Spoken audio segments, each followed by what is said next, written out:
T20 world cup global qualifiers A के हम उस पड़ाव पे आ चुके हैं जहां पर सेमीफाइनलिस्ट हमारे सामने अब पूरी तरह से तैयार है। बिल्कुल, जी सिर्फ हाँ। एक रात की बात है और 24 घंटे से भी कम वाक़ई। का वक्त है जब हमें ये पता चल जाएगा कि अगले T20 वर्ल्ड कप यानी 2022 के T20 वर्ल्ड कप में कौन सी दो टीमें खेलती हुई नजर आएंगी इस क्वालिफायर्स की तरफ से। उसके बाद अगला क्वालिफायर्स भी आगे जाकर होना है।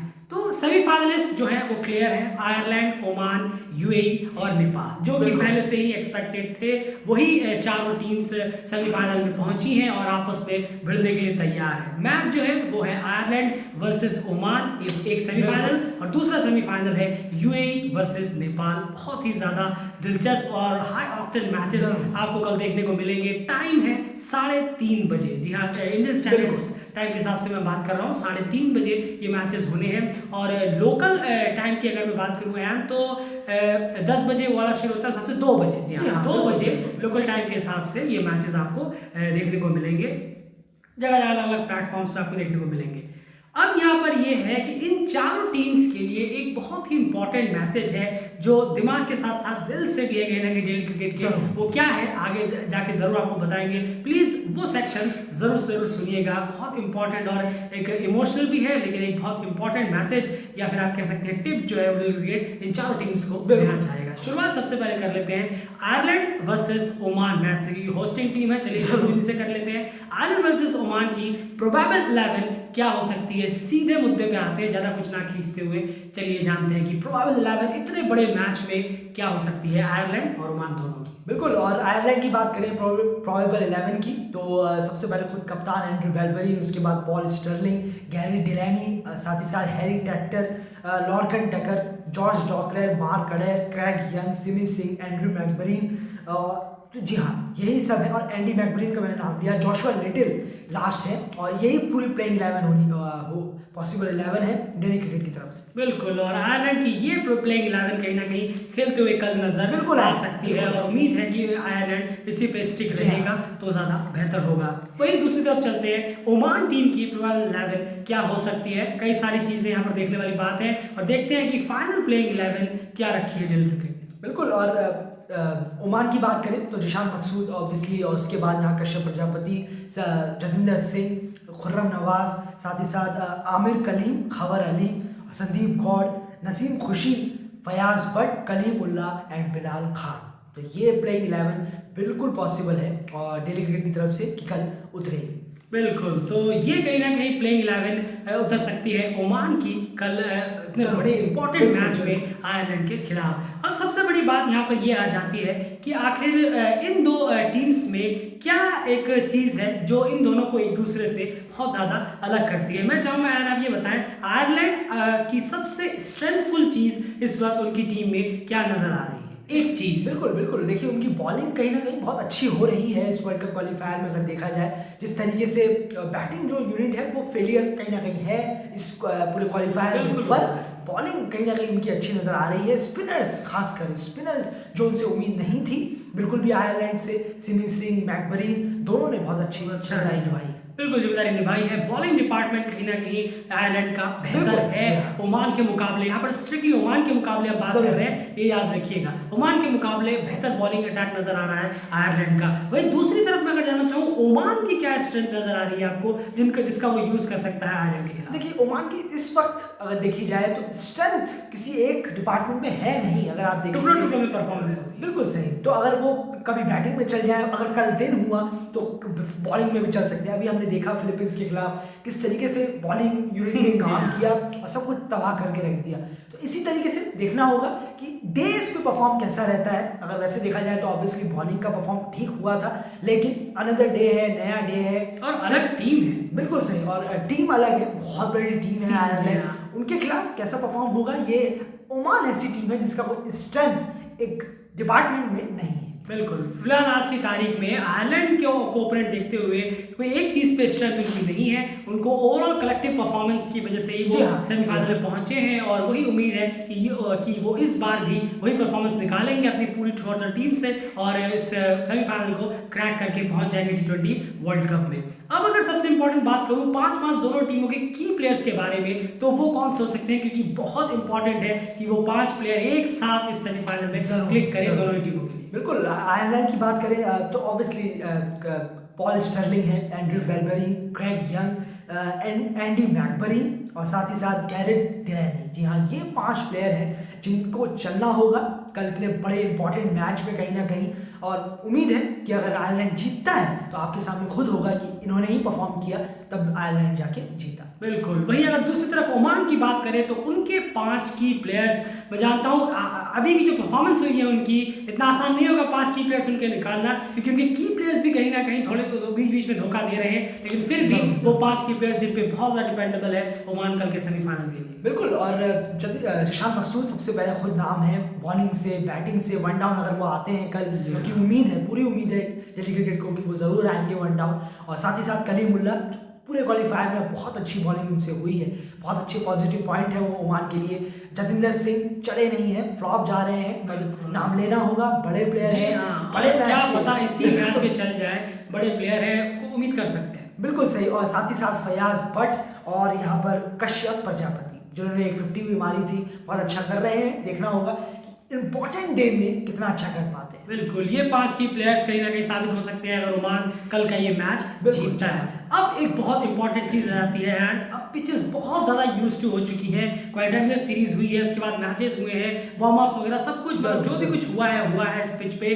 अब क्या लगता है टॉस जीतकर क्या करना बेहतर रहेगा? बिल्कुल, देखिए अगर आयरलैंड जीत रहा है टॉस तो उनको बॉलिंग बाद में लेनी चाहिए, यानी कि पहले बैटिंग लेनी चाहिए करने के लिए। बिल्कुल, जो आपकी स्ट्रॉन्ग जोन है उसको आप बाद के लिए बचा के रखिए। और ओमान की जो है वो पिच के हिसाब से ही देखिए, उनके पास थोड़े स्पिनर अच्छे हैं तो वो भी ये कर सकते हैं कि चलिए पहले टॉस जीत के हम बॉलिंग ले लें, जिसपे आयरलैंड को हम कम पे रोक सके, कम पे रोक के हम उसको चेस कर सके और हम आसानी से उस टारगेट, क्योंकि आयरलैंड की माफ कीजिएगा, ओमान जो है वो पहले बैटिंग लेना चाहेगा कहीं ना कहीं, उसके बाद वो बॉलिंग के लिए जाएगा, ये उम्मीद है ओमान। बिल्कुल, तो यानी दोनों ही टीमें अगर टॉस जीतती हैं तो पहले उन्हें डिफेंड के लिए ही जाना चाहिए, पहले वो बैटिंग ले तो ज्यादा बेहतर है। क्लियर कट ये समझ निकल कर आ रहा है। अब बात आ जाती है एवरेज स्कोर की, क्योंकि अब यहाँ पर 180-190 वाला मामला नहीं हो सकता, क्योंकि बहुत मैचेस पिच बहुत यूज हुई है, स्लो भी हुई है, सिचुएशंस भी अलग हैं। उन सब चीजों को देखते हुए क्या लगता है आपको, अगर आयरलैंड पहले बैटिंग, जिसने कहा कि टॉस जीतकर पहले बैटिंग करे, आयरलैंड पहले बैटिंग करता है तो क्या सेफ स्कोर हो सकता है? सेफ स्कोर T20 क्रिकेट में कुछ नहीं होता, मॉडर्न क्रिकेट में फिर भी आप कह सकते हैं कि एक बेहतर स्कोर जहां पे वो अपने चांसेस ज्यादा मान सकता है ओमान से। बिल्कुल, 145 अबव उम्मीद है, 145 अबव बिल्कुल उम्मीद है बहुत, क्योंकि प्रेशर होगा कल के मैच में। कल का मैच कोई लीग का मैच नहीं है, ग्रुप मैचेस नहीं है, नॉकआउट मैच है, तो ये बहुत ज्यादा प्रेशर कहीं ना कहीं करेगा कि भाई अगर ऐसा हो गया तो ऐसा हो जाएगा, नहीं हुआ तो ऐसा हो जाए। तो 145 अबव और स्पिनर्स को चलना होगा आयरलैंड के, इतना सर। जी हाँ, ओमान अगर बैटिंग कर रहा हो पहले तो आयरलैंड को देखते हुए कितना स्कोर दे हो? बिल्कुल 150-160 का रखना ही होगा आयरलैंड के सामने। आप चाहे कितना भी कह लें कि एंड्रू स्टर्लिंग, बेलबरी के ऊपर डिपेंड है, पर इतनी तेजी से ये लोग रन बना देते हैं कि काफी हद तक जो रन है वो निकल जाते हैं। बिल्कुल, इसका भी छोटा एग्जांपल आज ही है। 67 पे आयरलैंड का पहला विकेट गिरा, सोचिए आप, उन्हें 100 को चेस करने थे, 67 पे उनका पहला विकेट गिरा, उसके बाद 107 पे 3 विकेट हो गए, चेस करते करते 3 विकेट गिर गए। यानी प्रॉब्लम उनकी मिडिल ऑर्डर में चली रही है, टीम सामने कोई भी हो, लेकिन देखिए उसमें से 60-70% रन एंड्रू बेलबरी ने ऑलरेडी बना दिए, तो मैच उसके बाद काफी हो गया। इसीलिए आपको ओमान को 150 और 160 के आसपास का स्कोर आयरलैंड को देना ही होगा अगर वो डिफेंड करने की सोच रहे हैं तो। विन प्रेडिक्टर की बात कर लेते हैं यार, बहुत इंपॉर्टेंट है आयरलैंड वर्सेस ओमान। क्या विन प्रेडिक्टर लगता है आपको, किस तरफ पलड़ा ज्यादा झुक सकता है, क्या कहता है आपका सिक्स सेंस? बिल्कुल, देखिए 55% आयरलैंड और 45% ओमान, इसमें कोई दोहराई नहीं है। बहुत अच्छा मैच देखने को मिलेगा, पर लगता है दिल्ली क्रिकेट के हिसाब से कि जो स्लाइड एज है वो आयरलैंड लेके जाए। बिल्कुल, तो स्लाइड एज यहाँ पर अच्छा खासा 5% का एज यहाँ पर आयरलैंड लेके जा रहा है। माफ कीजिएगा 10% का एज जो है, 55% आयरलैंड और 45% Oman win predictor daily cricket के हिसाब से इस मैच से विनर निकल सकते हैं। चलिए देखते हैं आपकी क्या राय है, कमेंट में आपको जरूर बताइएगा। एक और मैच है अब यहाँ पर, वो है यूएई वर्सेस नेपाल। ये दोनों ही टीमें पिछले 8 साल से इंतजार कर रही हैं कि वो अगला वर्ल्ड कप खेले, T20 वर्ल्ड कप खेले, लेकिन इंतजार अभी किसी एक टीम का और लंबा होने वाला है, और वो लंबा करवाएगा कौन? दूसरी टीम। ये सबसे बड़ी दिलचस्पी है। दोनों ही टीमें 8 साल से नहीं खेली है world cup, T20 world cup, और कल कोई किसी एक का सपना यहाँ पे टूटता हुआ नजर आएगा। अनफॉर्चुनेटली हम चाहते नहीं थे कि वो एशियन टीम बाहर हो, लेकिन ऐसा होता है, भाई सर्कल है, किसी एक को तो बाहर होना ही पड़ेगा। चलिए, लेकिन इतना तय है कि कम से कम एक एसोसिएट टीम तो यहाँ से जा ही रही है, और जाना ही था क्योंकि एक ही टेस्ट प्लेइंग नेशन यहाँ पर थी। प्रोबेबल 11 की सीरीज से बात करूंगा मैं। यूएई की प्रोबेबल 11 क्या होनी चाहिए, सब कुछ देखते हुए आपने सारा कुछ देखा है, आज का मैच भी देखा है, उसमें भी हार मिली है, क्या उससे सबक सीखेंगे? क्या प्रोबेबल 11 यूएई का रहना? बिल्कुल, यूएई की प्लेइंग 11 वो होनी चाहिए जो उन्होंने आयरलैंड के खिलाफ उतारी थी। ये सबसे पहले ध्यान रखना है कि सबसे बड़ा मैच उन्होंने वही खेला था वहां पर, और वहां उन्होंने जीत दर्ज की, तो उनको वही प्लेइंग 11 खिलानी चाहिए। अहमद रजा, चिराग सूरी, मोहम्मद वसीम, वृत्य अरविंद, रोहन मुस्तफ़ा, साथ ही बासिल हमीद, जवर फरीद, जी हाँ जवर फरीद, कासिफ दाऊद, साथ ही साथ जहूर खान, कार्तिक मैयप्पन और जुनैद सिद्दीकी। ये लाइनअप होनी चाहिए। बिल्कुल बिल्कुल परफेक्ट प्रोबेबल 11 यही होगी, क्योंकि ये अक्सर माना जाता है कि आप जितनी बेहतर टीम के साथ क्रिकेट खेलते हैं, वहां पर आपके टेस्ट बहुत सारे होते हैं। अगर आप उस टेस्ट में पास हुए हैं तो कहीं ना कहीं आपने बहुत सारी बॉक्स को टिक किया है, तो उसमें से एक प्रोबेबल 11 भी है। इसीलिए आपने जो आयरलैंड के खिलाफ प्रोबेबल 11 उतारी थी पहले मैच में, उसी प्रोबेबल 11 के साथ अगर आप जाएं तो ज्यादा बेहतर होगा। अगर किसी को इंजरी इश्यूज है तो आप एक चेंजेस कर सकते हैं, वरना बिल्कुल भी रिस्क मत लीजिए, उसी प्रोबेबल 11 के साथ आपको जाना होगा। दूसरी तरफ अगर मैं बात करूं नेपाल टीम के बारे में, यहाँ क्या प्रोबेबल 11 रखना होगा, क्योंकि ऐसा लग रहा है कोचिंग स्टाफ और मैनेजमेंट को देख के कि वो अब तो कम से कम ये डेफिनेटली समझेंगे कि कुशल मल्ला इस प्रोबेबल 11 पे नहीं होने चाहिए। क्या प्रोबेबल 11 आपके हिसाब से लगता है? बिल्कुल, और डेली क्रिकेट ने पहले ही कहा था, जब वर्ल्ड कप क्वालिफायर से पहले हमने पहले मैच की क्वालिफायर की प्लेइंग 11 दी थी, वीडियो बनाकर वो देखी हुई है आप लोगों ने जरूर। तो वही प्लेइंग 11 एग्जैक्टली जो उनके खिलाफ टीम उतारी है, बिल्कुल सही, वही एग्जैक्टली प्लेइंग 11 कल होनी चाहिए। संदीप रामचाने, कुशल भुर्तेर, आसिफ शेख, दीपेंद्र सिंह एरी, ज्ञानेंद्र मल्ला, लोकेश बाम, विवेक यादव, आरिफ शेख, कमल एरी, जितेंद्र मुखिया और अविनाश बोहरा, ये प्लेइंग 11 होनी चाहिए। तो जरूर नेपाल शायद, पूरी उम्मीद है, शायद नहीं पूरी उम्मीद है, अच्छी तरीके से एच करेगा, कहीं ना कहीं उम्मीद पूरी। बिल्कुल, क्योंकि आपको अपने सारे बॉक्स टिक करके जाने ही है। मैच में क्या होगा वो कल मैच में ही पता चलेगा, आपके पता चलेगा। जैसे कि हम लगातार कहते हैं आप प्लेइंग 11 कुछ भी खिला लें, लेकिन एट द एंड परफॉर्मर बहुत इंपॉर्टेंट होता है। लेकिन कुछ भी का मतलब ये नहीं है कि आप किसी को भी उठा के खिला रहे हैं, आपको सारी चीजें देखनी भी होगी, और उसी हिसाब से ये प्रोबेबल 11 बहुत ज्यादा सूटेबल करेगी। जो आपने आयरलैंड के ओमान के खिलाफ खिलाई थी, एग्जैक्ट वही प्लेइंग 11 आप अगर खिलाते हैं तो बहुत ज्यादा बेहतर रहेगा, क्योंकि सबसे अच्छा टेस्ट जो आपका हुआ था वो ओमान के खिलाफ ही हुआ था। हालांकि वो आपने मैच बहुत ही बेहतर तरीके से एट द एंड जीता था। खैर, अब यहाँ पर सबसे इंपॉर्टेंट चीज की बात कर लेते हैं, वो है की प्लेयर्स कौन से होने वाले हैं। बहुत सारे मैचेस हो गए हैं, की प्लेयर शायद बदल भी गए हो, लेकिन देखना होगा कि यूएई के पहले 5 की प्लेयर्स कौन से हैं, फिर नेपाल की बात करते हैं। बिल्कुल, यूएई की बात करें तो यहाँ कुछ नहीं बदलता हुआ नजर आ रहा। चिराग सूरी, वृत्य अरविंद, लगातार परफॉर्म कर रहे हैं, वाकई में जहूर खान और मोहम्मद वसीम, तो ये 5 प्लेयर हैं, बेहतरीन परफॉर्म हो रहा है। जहूर खान बस थोड़ा सा कहीं ना कहीं कभी कभार अच्छा करा लेते हैं कभी, लेकिन बाकी जो 4 हैं वो बहुत अच्छा परफॉर्म कर रहे हैं, और उनका एक्सपीरियंस है, वो सही टाइम पे फील्ड करेंगे, डेथ ओवर में बहुत अच्छी बॉलिंग कराते हैं, सही टाइम पे उनकी जरूरत जब पड़ेगी तो बिल्कुल परफॉर्म करने में दमखम रखते हैं, इसीलिए की प्लेयर्स में उनका नाम हमेशा जरूर रहेगा। नेपाल टीम की बात कर लेता हूँ, 5 की प्लेयर्स क्या बदलाव हुए हैं कुछ, क्योंकि आसिफ शेख जो है ऊपर वो थोड़े से ठंडे नजर आ रहे हैं। अभी अगर कुछ टाइम की मैं बात करूं तो क्या नजर आता है, 5 की प्लेयर्स कल के मैच में सेमीफाइनल है, नेपाल का बड़ा मैच है, ड्रीम्स बन सकते हैं, टूट सकते हैं, क्या हो सकती है 5 की प्लेयर्स नेपाल के लिए जो कल मैच में साबित हो सकते हैं। बिल्कुल, और बहुत बड़ा डे है तो उसके लिए अच्छी तैयारी भी है कहीं ना कहीं। सबसे पहले कुशल भुर्तेर, जी हाँ ऑब्वियसली, और उसके साथ दीपेंद्र सिंह एरी, संदीप लामिछाने, आरिफ शेख और कमल है। ये वो 5 प्लेयर हैं जिन पे बहुत ज़्यादा कहीं ना कहीं एक डिपेंड होगा कल के मैच में, इन्हीं के इर्द गिर्द घूमता हुआ नजर आएगा कहीं ना कहीं कल का मैच। जी हाँ, अब यहाँ पर एक बहुत इंपॉर्टेंट चीज मैं यहाँ पर कहना चाहूंगा नेपाल के लिए खास करके, ये जो 5 की प्लेयर्स हमने बताए हैं, अगर आपको सेमीफाइनल जैसा बड़ा platform T20 world cup qualifier में जीतना है, यूएई के सामने मैच है, बहुत अच्छा क्रिकेट यूएई खेल रही है। आज का मैच भी उन्होंने जो खेला है वो बहुत आउटस्टैंडिंग था।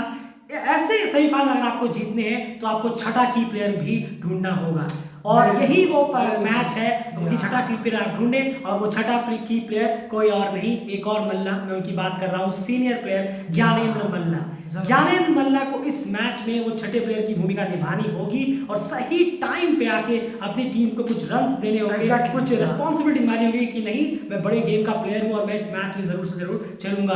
क्योंकि अगर आप एक और एक्स्ट्रा प्लेयर परफॉर्म प्लेयर अगर आप अपनी टीम में जोड़ लेते हैं, आपके स्कोर बोर्ड में आ जाता है, तो आपके जीतने के चांसेस बहुत ज्यादा हो जाते हैं। जो कि एक प्लेयर अगर मैं कहूँ यूएई के पास चिराग सूरी के नाम का है, वो बिल्कुल सही टाइम पे आके रन स्कोर जरूर कर रहे हैं, लगातार फॉर्म में तो वो हैं, लेकिन बहुत वित्तीय लगातार अच्छा करने के बावजूद भी चिराग सूरी अपना रोल ऐसा नहीं है कि नहीं निभाते हैं, रेयर ही फेलियर हो रहे हैं। ज्ञानेंद्र मल्ला को यहाँ पर एग्जैक्टली वही काम करना है।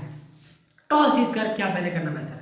नेपाल अगर टॉस जीतता है तो उसे बैटिंग लेनी चाहिए, कहीं ना कहीं स्कोर थोड़ा सा खड़ा करना होगा यूएई के साथ। बिल्कुल, यूएई के साथ बैटिंग को चलना ही होगा, अब वो बहाने नहीं हो सकते। बिल्कुल, यूएई को स्कोर देना होगा। और कुशल भुट्टेल उम्मीद है आप थोड़ा सा अगर टच में आए हैं तो 2 मैचेस हो गए हैं, थोड़ा नॉट आउट जा रहे हैं लगातार, बहुत अच्छी बात है। उनसे उम्मीद होगी, दीपेंद्र सिंह हैरी से उम्मीद होगी, नीचे विवेक यादव खेलते हैं तो अगर लोकेश बाम एक अच्छा फिनिश कर सकते हैं, आरिफ शेख, बिल्कुल इन लोगों से उम्मीद होगी कि कम से कम स्कोर को बहुत अच्छा ले जाया जाए, तो फिर यूएई फंस सकता है। बिल्कुल, कितना लेके जाना होगा वो आगे आपको जरूर बताएंगे एवरेज स्कोर में, लेकिन नेपाल के लिए टॉस जीतकर वो बैटिंग करें, डिफेंड के लिए जाए स्कोर के लिए, तो ज्यादा बेहतर होगा मेरे हिसाब, कम से कम डेली क्रिकेट के हिसाब से ये लगता है। बाकी तो एट द एंड संदीप के ऊपर है कि आखिर वो टॉस में क्या डिसाइड करते हैं। वहीं अगर मैं बात करूं यूएई टीम के लिए, उनकी बैटिंग बहुत अच्छी रही है, बहुत स्ट्रांग रही है, क्या लगता है वो टॉस जीतकर क्या पहले करना चाहेंगे? बिल्कुल, यूएई टॉस जीतकर नेपाल को चाहेगा कि वो बैटिंग करे और हम कम स्कोर उन्हें मिले। यूएई चेस के लिए ही सोचेगा, कहीं ना कहीं इतना उम्मीद है, क्योंकि लो स्कोर वो चाहेगा, आसानी से चेस कर ले, ज़्यादा दिक्कत ना हो, और नेपाल की जो बैटिंग है उसको हम कम स्कोर पे रोक लें। बिल्कुल कम स्कोर पे रोक ले, वो यही चाहेगा कि कम से कम स्कोर पे। तभी मैंने आपसे थोड़ी देर पहले कहा कि आपको स्कोर बढ़ाना होगा, अगर स्कोर बढ़ेगा, नेपाल को स्कोर बढ़ाना होगा अपना, और यूएई पूरी कोशिश करेगी कि टॉस आकर उनका स्कोर जितना कम हो उतना रखें। एक सिंपल सी बात है कि नेपाल का जो थोड़ा बहुत जो जोन है, जो बहुत ही ज्यादा कहते हैं हॉरिबल हो जाता है, बहुत ही ज़्यादा डिसमेंटल हो जाता है, वो कहीं ना कहीं बैटिंग यूनिट ही है, क्योंकि एकदम से बैटिंग बहुत ज़्यादा खराब हो जाती है। फॉर्म कुछ दीपेंद्र सिंह हैरी के अलावा कोई प्लेयर्स चलते नहीं है, कभी कभी एकदम से फ्लॉप हो जाती है, 100 110 115 पे टीम ऑल आउट हो जाती है। इसीलिए बेहतर होगा कि आप चेस के लिए ना जाके, जहाँ पर बहुत रिस्की हो जाता है मामला, आप पहले बैटिंग को निपटा लें, आप पहले बैटिंग को निपटा लें और उसके बाद आप अपने पूरे बॉलर्स के साथ अटैक करें, जो आपने ओमान के खिलाफ भी करके दिखाया, इतने लो स्कोर में आपने क्या शानदार डिफेंड किया। तो ये एक ट्राई आप वहां पर कर सकते हैं। तो आप पहले बैटिंग जरूर लें, और अगर मैं बात करूं यूएई की, तो आप पहले चेज लेना बेहतर होगा आपके लिए, अगर टॉस जीतते हैं। एवरेज स्कोर, बिल्कुल एवरेज स्कोर की बात करें तो ऑब्वियसली पहले यूएई की बात कर लेते हैं। चलिए यूएई की अगर बात करें तो आई थिंक 145 to 160 कहीं ना कहीं यूएई के लिए होगा इतना, क्योंकि थोड़ा सा नेपाल की बैटिंग में इतना ज़्यादा बिलीव नहीं हो पाएगा कि हाँ 160 चेस कर लेंगे, हो जाएगा, ऐसा नहीं है। थोड़ा सा जमीन पे रहने की ज़रूरत है, नहीं हो पाएगा अगर 160 या 170 अबव का टारगेट चला गया। जी हाँ, तो यूएई अगर पहले बैटिंग करता है तो उन्हें मिनिमम 145 पार करना होगा और मैक्सिमम 160 के आसपास उन्हें जाना होगा। बाकी मैक्सिमम तो आप पहुंच जाए, लेकिन 145 तो क्रॉस करना ही होगा। इसका मतलब आप जीत भी जाएंगे, आप कंपेटिटिव रहेंगे और आपकी उम्मीदें पूरी बरकरार रहेंगी। कहने का मतलब ये है 160 अबव में आपके जो जीतने के चांसेस हैं वो नेपाल से ज्यादा बेहतर होंगे, अगर आपने ये टारगेट नेपाल को दिया है तो। नेपाल अगर पहले बैटिंग करता है और क्या एवरेज स्कोर के लिए? बिल्कुल नेपाल की बैटिंग को देख बिल्कुल सही, बहुत ज्यादा 170 175 स्कोर चाहिए, क्योंकि उम्मीद है कि संदीप लामिछाने के जो 4 ओवर हैं वो कम जाए और 16 ओवर जो है उसमें काफी रन बने, अगर बनते हैं चेस के लिए। फॉर एग्जांपल अगर ये होता है सिनेरियो तो ऐसा कुछ नजर आएगा।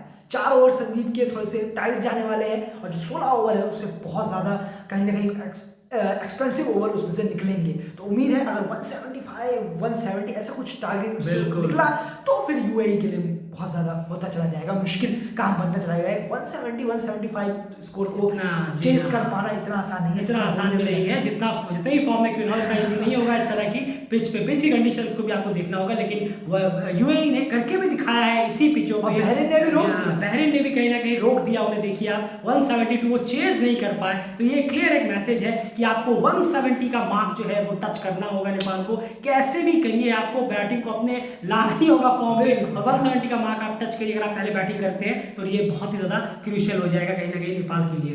सीधी सिंपल सी बात है, विन प्रेडिक्टर जानना चाहूंगा यान, इस मैच का सेमीफाइनल का क्या लग रहा है, किसके परसेंटेज ज्यादा है फिलहाल अगर हम बात करें आज की तारीख में। बाकी तो 22 घंटे बाद हमें पता चल ही जाएगा कि आखिर कौन दो टीमें वर्ल्ड कप खेल रही है यहाँ से। बिल्कुल, बहुत ज़्यादा बहुत नेक टू नेक फाइट है कहीं ना कहीं। बहुत बेहतरीन टीम ने खेला है। तो 52 यूएई, 48 नेपाल, ये है डेली क्रिकेट का विनिंग प्रेडिक्शन।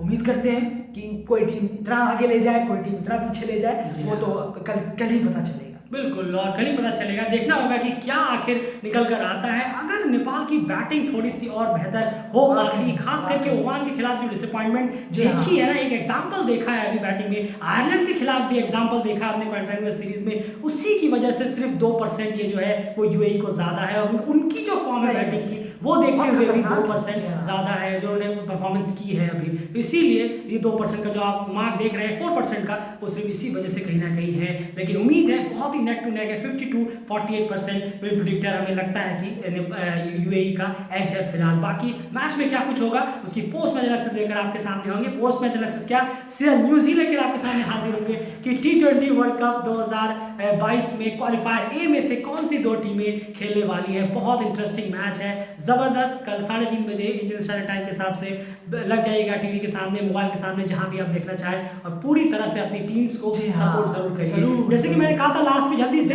एक छोटा सा मैसेज चारों टीमों के लिए है। आयरलैंड के लिए इतना ही कहना चाहूंगा कि आप एक टेस्ट प्लेइंग नेशन है, T20 वर्ल्ड कप जैसे प्लेटफॉर्म में खेलने की अहमियत को समझिए, क्योंकि ऐसी बहुत टीमें हैं जिन्होंने बहुत कोशिश की, बहुत मेहनत की, लेकिन वहां तक पहुंच नहीं पाए, लेकिन आप फिर भी वहां तक पहुंचे, तो इसकी अहमियत को समझिए। वो परफॉर्मेंस मत करिए पहुंचकर जो 2021 में आपने किया है। अगर ऐसा ही परफॉर्म आपको करना है तो आप प्लीज किसी और के लिए वो जगत भी छोड़ सकते हैं। यूएई के लिए मैं बात करूंगा, अब हाई टाइम हो गया है, 8 साल आपको हो गए, आपके पास सारे एसोसिएट टीम्स में सबसे बेहतरीन फैसिलिटीज है, लेकिन फिर भी आप नहीं क्वालिफाई कर पाते, ये बहुत ज़्यादा डिसअपॉइंटिंग है। अब वक्त आ गया है कि आप इसकी अहमियत समझें और क्वालिफाई करें। नेपाल के लिए मैं चाहूंगा अयान आप बताएं कि आखिर उनके लिए क्या इंपॉर्टेंस है और क्या जरूरी है ये करना, कितना जरूरी है नेपाल के लिए। क्रिकेट के लिए ये लाइफलाइन होगा कहीं ना कहीं, जो आने वाले क्रिकेट के लिए। बिल्कुल क्रिकेट के लिए, जी हाँ, नेपाल क्रिकेट के लिए ये बिल्कुल एक समझ लीजिए ब्रेथ है, एक आखिरी सांसें चल रही है कहीं ना कहीं।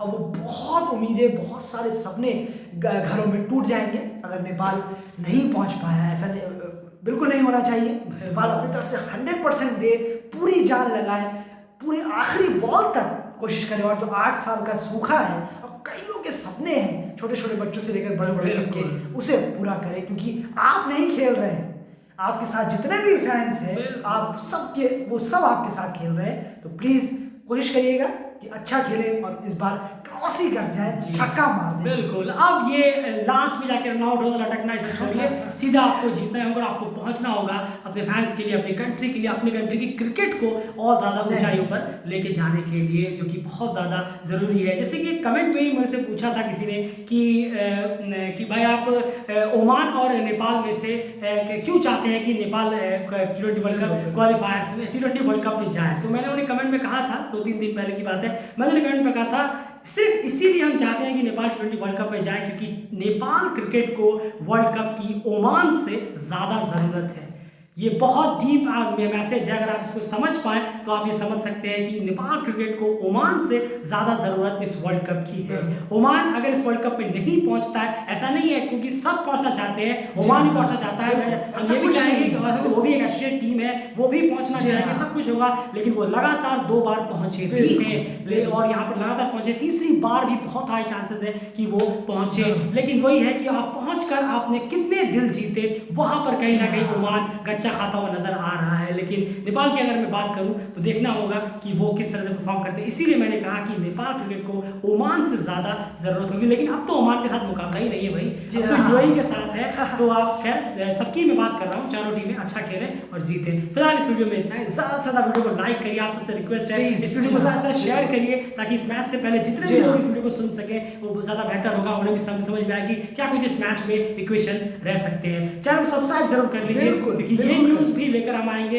हार्ट ब्रोकन होगा आपके लिए चारों टीमों में से, या फिर खुशी की खबर होगी, ये तो हम नहीं बता सकते, ये तो खैर खेल पे डिपेंड करेगा। लेकिन